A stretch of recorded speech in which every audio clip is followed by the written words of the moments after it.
बच्चों, अभी हम लोगों ने अंतरा भाग 2 काव्य भाग का पाठ 6 कवि रघुवीर सहाय के जीवन परिचय के विषय में जाना। अब बच्चों, इनकी लिखी हुई कविता का शीर्षक है बसंत आया। बसंत आया उसके विषय में पढ़ेंगे। बसंत आया में कवि ने क्या बताया है। तो सबसे पहले बच्चों कविता का परिचय जानेंगे कि कविता में कवि ने क्या बताया है। बसंत आया कविता में कवि ने प्रकट किया है कि आज मनुष्य का प्रकृति से रिश्ता टूट गया है। क्या बताया है बच्चों कवि ने? कवि यह बता रहा है कि आज जो मनुष्य का संबंध है वह प्रकृति से टूट चुका है। बसंत ऋतु का आना अब अनुभव करने के बजाय कैलेंडर से जाना जाता है। अब जब बसंत ऋतु आती है तो उसको अनुभव करने के बजाय कैसे जानते हैं? कैलेंडर से देख करके जान जाते हैं कि अब बसंत ऋतु का आगमन हो चुका है। लेकिन बच्चों पहले क्या होता था? पहले मौसम में परिवर्तन के अनुसार ही पता लगाया जाता था कि अब कौन से त्यौहार आने वाला है। ऋतुओं में परिवर्तन पहले की तरह ही स्वभावतः घटित होते रहते हैं। ऋतुओं के परिवर्तन के अनुसार पहले हम जान लेते थे कि अब कौन सा त्यौहार आने वाला है।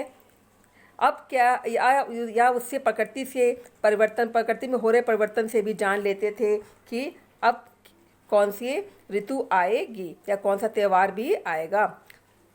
बसंत ऋतु के आगमन पर पत्ते झड़ते हैं, कोपलें फूटती हैं, हवा बहती है, ढाक के जंगल दहकते हैं, कोयल भ्रमर अपनी मस्ती में झूमते हैं, पर हमारी निगाह उन पर नहीं जाती।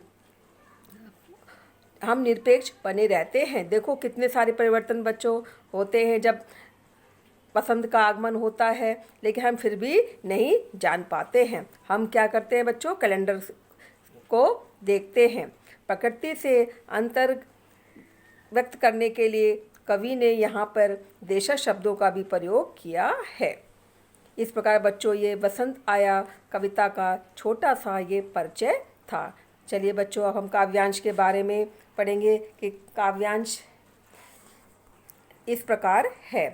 जैसे बहन दा कहती है, ऐसे किसी जंगल के किसी तरु अशोक पर कोई चिड़िया कूकी, चलती सड़क के किनारे लाल बजरी पर चुरमुराए पांव तले ऊंचे तरवर से गिरे बड़े बड़े पेराए पत्ते, कोई 6 बजे सुबह जैसे गर्म पानी से नहाई हो, खिली हुई हवा आई, फिरकी सी आई, चली गई।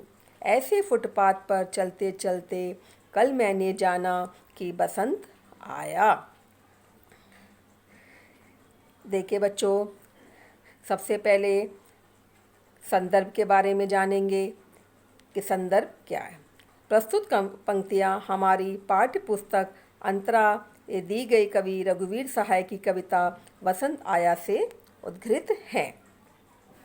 अब देखिए बच्चों, प्रसंग में कवि ने क्या बताया है। प्रसंग में कवि कह रहा है कि उन्हें बसंत के आने की सूचना प्रकृति के विभिन्न अंगों में हो रहे परिवर्तनों से मिलती है। मतलब बसंत आने की सूचना कैसे मिलती है? प्रकृति के परिवर्तन में, जो प्रकृति में परिवर्तन हो रहे हैं उसको देख कर के पता चलता है कि बसंत आ गया है। तब उसको सूचना मिल जाती है कि बसंत आ गया है। इस कविता में उन्होंने आधुनिक मानव के प्रकृति से टूटे हुए रिश्तों एवं उससे अपने स्वाभाविक संबंधों को भुला दिए जाने की बात कही है। कहने का तात्पर्य क्या है बच्चों? आज मानव का संबंध प्रकृति से पूरी तरह से टूट चुका है, तो उसके संबंध को भुला दिया है, उसके बारे में भी बताया है। ये था बच्चों प्रसंग। आइए काव्यांश की व्याख्या मैं आपको बता रही हूँ। कवि कह रहा है कि जैसे उनकी छोटी बहन कोयल के समान मधुर स्वर में उन्हें दा बड़े भाई कहती है। बच्चों कहीं कहीं पर बड़े भाई को दा के नाम से भी पुकारा जाता है। मधुर स्वर में बोलती है दा। ठीक उसी प्रकार किसी बंगले के अशोक के वृक्ष पर कोई कोयल कूकती है। जिस प्रकार से उनकी बहन उनको प्यार से दा कहती है, ठीक उसी प्रकार से कोई बंगला है, वहाँ पर अशोक का वृक्ष है, वहाँ पर बैठ कर के कोयल कूकती है। कोयल की आवाज़ कैसी होती है बच्चों? बहुत ही मधुर, मन को मोहने वाली होती है, जिससे कवि को यह पता चलता है कि बसंत का आगमन हो गया है। कोयल के कूकने से कवि को पता चल जाता है कि बसंत का आगमन हो गया है। बसंत के पूर्ण शिशिर ऋतु में वृक्षों के पत्ते झड़ते हैं। लाल बजरी वाली सड़क पर चलते हुए किसी ऊंचे छायादार तथा फल वाले वृक्ष से पीले पत्ते नीचे झड़ चुके हैं। बड़े बड़े गिरे हुए पत्ते कवि के पाँव के नीचे दबकर चरमराने की आवाज़ आने लगी। जब बच्चों ऊपर से पत्ते नीचे गिर जाते हैं और उस पर चलते हैं तो चुरमुराने की आवाज़ आती है, जिससे उनको ये पता चला कि बसंत का आगमन हो गया है। किसको ये पता चल रहा है बच्चों कि बसंत का आगमन हो गया है? यह कवि को पता चल रहा है कि बसंत का आगमन हो गया है।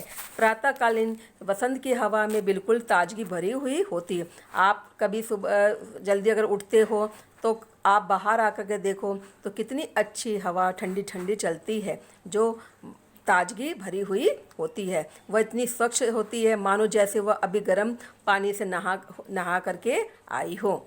सुबह की ठंडी हवा के कुछ गर्म हो जाने से कवि को यह संदेश मिला कि शिशिर के शीत के स्थान पर बसंत का सुहाना मौसम आ गया है। स्वच्छ एवं खिली हुई हवा की तुलना कवि ने लकड़ी या प्लास्टिक के ज़मीन पर गोल गोल घूमने वाले खिलौने फिरकी से की है। फिरकी घूमती रहती, बच्चे घुमाते रहते हैं, घूमती रहती है। प्रकृति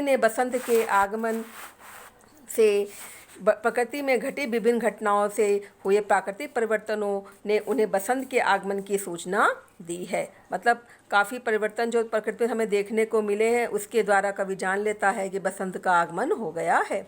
उनके फुटपाथ पर चलते चलते ही उन्हें बसंत के आने की सूचना मिल गई। इतना ही नहीं, जब वह फुटपाथ पर चल रहा था और ऊपर से सूखे पत्ते नीचे गिर रहे थे तो कवि उस पर चला तो उसको चुराने की आवाज़ आई, उससे भी कवि ने जान लिया कि बसंत का आगमन हो गया है।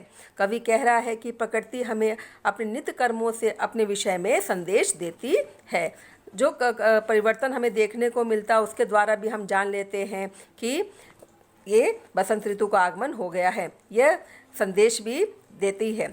मनुष्य पर्व उत्सव के आयोजन से या वृक्षों पक्षियों तथा हवा के माध्यम से बसंत के आगमन की सूचना पाता है। यह प्राकृतिक है तथा स्वयं घटित होता है।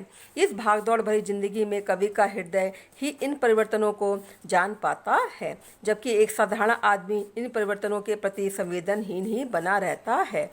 तो बच्चों, ये काव्यांश की व्याख्या थी। अब विशेष में क्या है वो जानेंगे। कवि ने बसंत की सुबह का वर्णन किया है।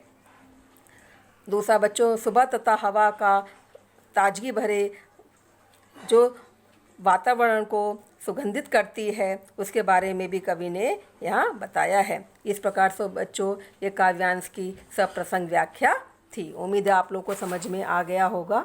धन्यवाद बच्चों।